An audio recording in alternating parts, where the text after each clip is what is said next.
Graines de curieuse, le podcast qui dévoile la facette de la vie d'une femme. Je m'appelle Isabelle Weber, je suis journaliste et je vis à Bienne depuis plus de 20 ans. J'aime les histoires et je suis curieuse de l'autre.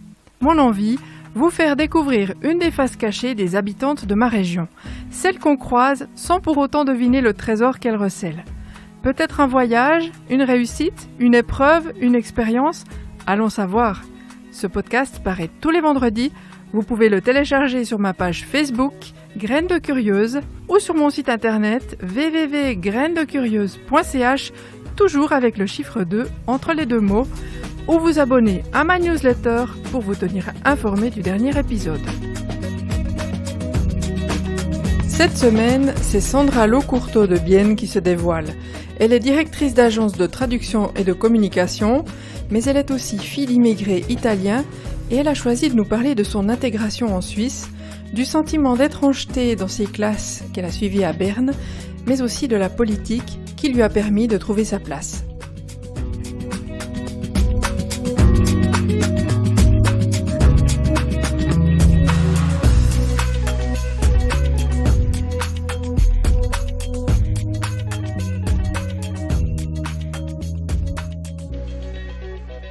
Bonjour Sandra. Bonjour Isabelle. Sandra Locourteau, merci d'avoir accepté de te dévoiler un petit peu. De quoi tu veux nous parler aujourd'hui ? Je voulais parler un petit peu de mon background, de mon arrière-plan italien, de mes parents, de mes sources, de mes racines et de comment j'ai vécu ça en grandissant ici en Suisse. Tu y repenses parfois à ces souvenirs d'immigrés italiennes ? Disons que j'ai constaté un changement dans ces dernières 10 ans par rapport à quand j'étais jeune. Donc j'étais aussi journaliste et là je me permettais pas de toucher à certains thèmes.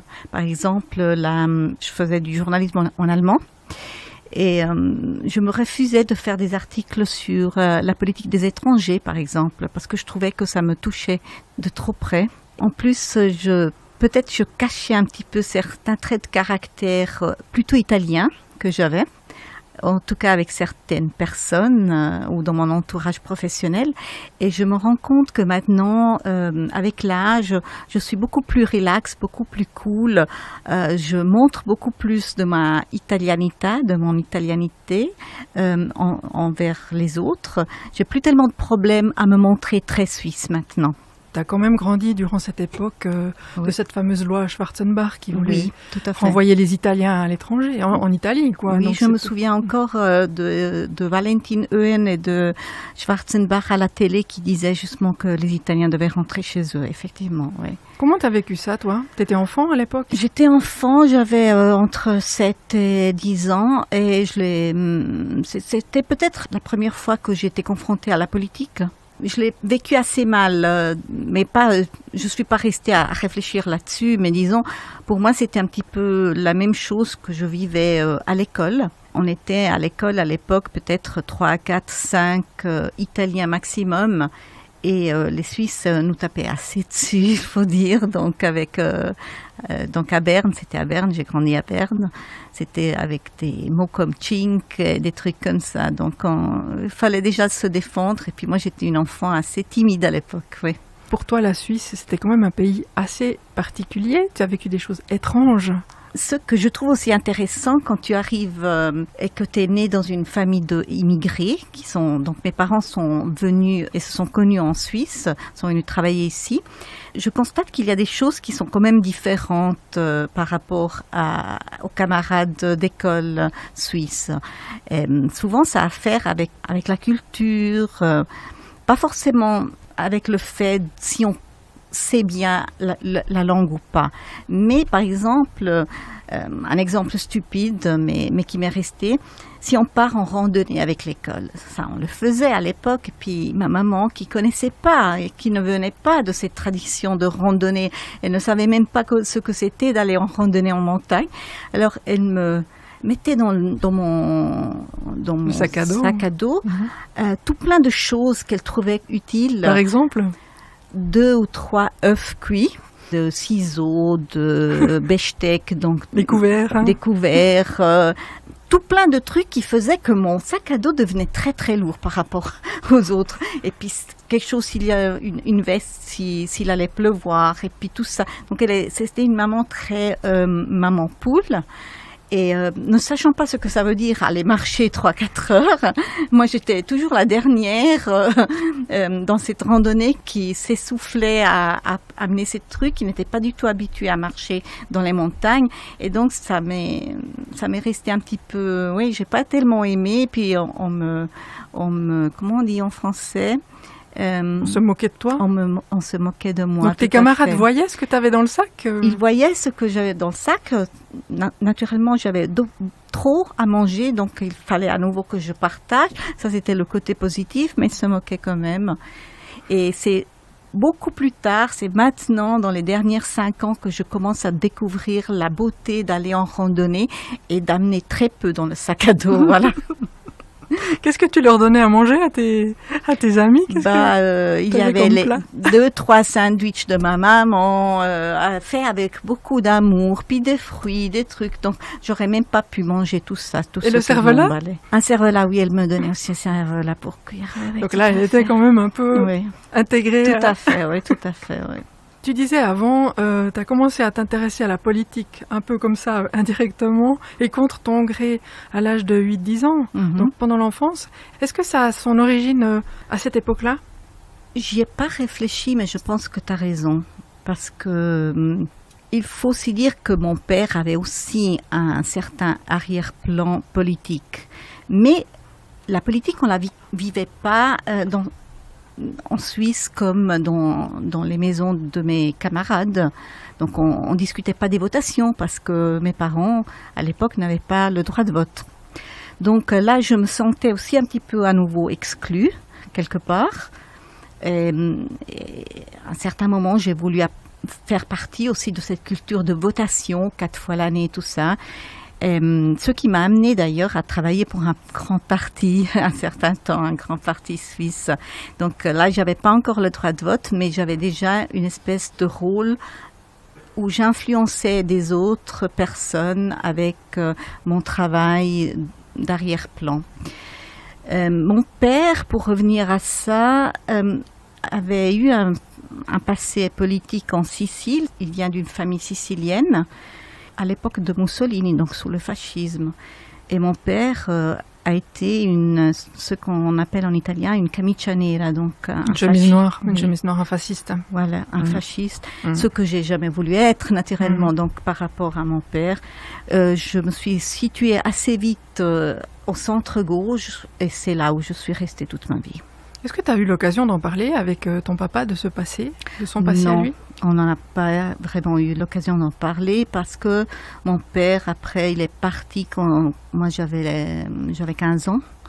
Et après, on a eu une longue période où on ne s'est plus vu. Donc non, tout ça, je l'ai un petit peu retravaillé pour moi-même, mais pas avec lui. C'est ça qui t'a aussi guidée? Tu voulais racheter quelque chose? Oui, peut-être. Mais peut-être plus que ça, c'était... Je voulais rendre quelque chose à la société. J'ai trouvé quand même, si la période de l'école n'a pas été facile aussi parce que après on est parti 3 ans en Italie et quand je suis revenue, on m'a remis dans une école en 7e secondaire. Donc j'ai retrouvé des groupes. Donc c'était pas facile, mais quand même la Suisse était très accueillante avec moi. À part ces petits épisodes, et donc je voulais plutôt trouver aussi ma place au sein de cette société suisse en plein gré, et la politique c'était un de ces éléments qui m'intéressait plus qu'un club de foot par exemple. Donc maintenant tu es suisse? Oui, aussi. Tout à fait. Est-ce que tu te sens encore italienne pour autant? Oui, je me sens encore italienne, mais ça dépend des contextes. Des fois, j'aimais dire que je me sens très italienne quand je suis au volant de ma voiture, par exemple, ou quand je parque ma voiture. Mais ça, c'était un petit peu pour blaguer. J'ai remarqué que, naturellement, la langue et tout ça, je l'utilise, l'italien. Mais c'est vrai que je suis plutôt la politique suisse que la politique italienne. Mais il y a eu une certaine période où j'étais souvent en Italie parce que je me suis demandé si je voulais pas aussi commencer à faire quelque chose en Italie. Et là, j'ai remarqué que je suis très suisse.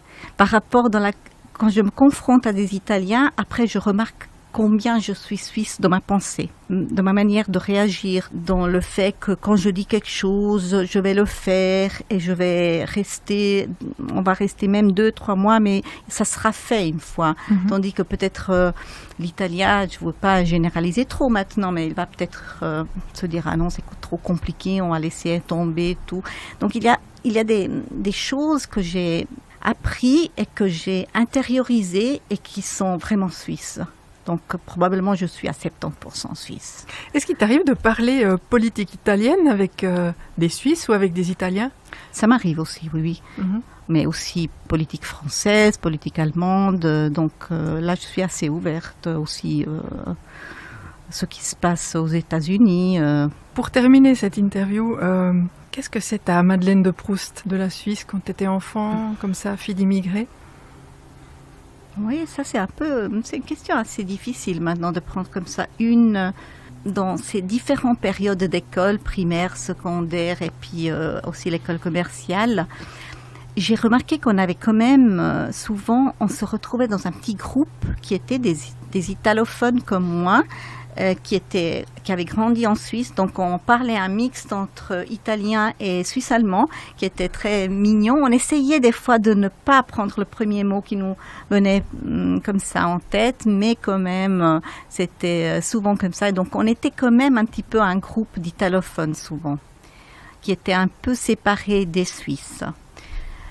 Mais il y a de très jolis souvenirs, que ce soit des fêtes d'anniversaire, que ce soit des choses qu'on partait dans un café ensemble ou qu'on préparait une fête à l'école. Donc oui.